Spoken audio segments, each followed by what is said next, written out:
Today, Cabinet was updated on SAGE's advice on the progress that we've made to date. And as a result of the social distancing measures that we put in place, the R level, which signifies the rate of infection, is now between 0.5 and 0.9. The overall number of new cases has been steadily falling, and the rate of deaths is also steadily falling. Now, just to be clear about what all of this means in practice, the virus is not beaten yet. It remains deadly and infectious, and we're working very hard right across government and with local government to bring it down in areas of concern, like in care homes.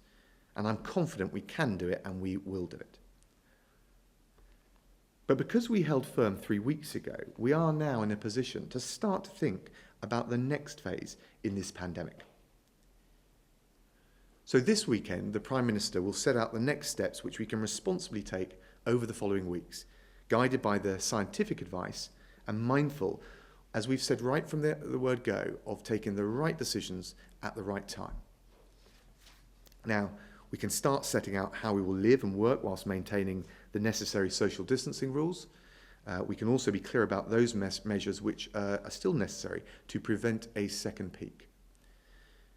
The Prime Minister has been directing ministers and our teams of officials right across government to carefully develop a roadmap for the next phase. It contains appropriate measures to be taken at appropriate milestones, subject to very clear conditions.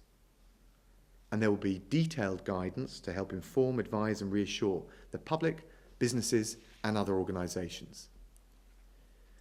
To get this right, we've set milestones. Some changes can confidently be introduced more quickly than others, and some of those other ones will take longer to introduce.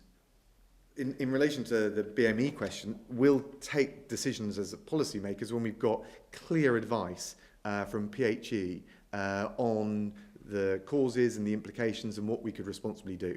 I think that's the responsible thing for ministers to do.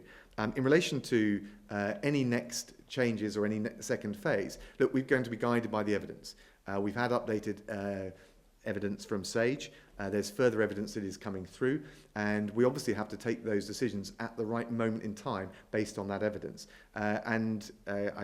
Whatever's been reported in the newspapers is not a reliable guide to either the evidence that we're getting or the policy decisions that we'll be taking. And so that's why it's very important that Prime Minister on Sunday will set out a roadmap.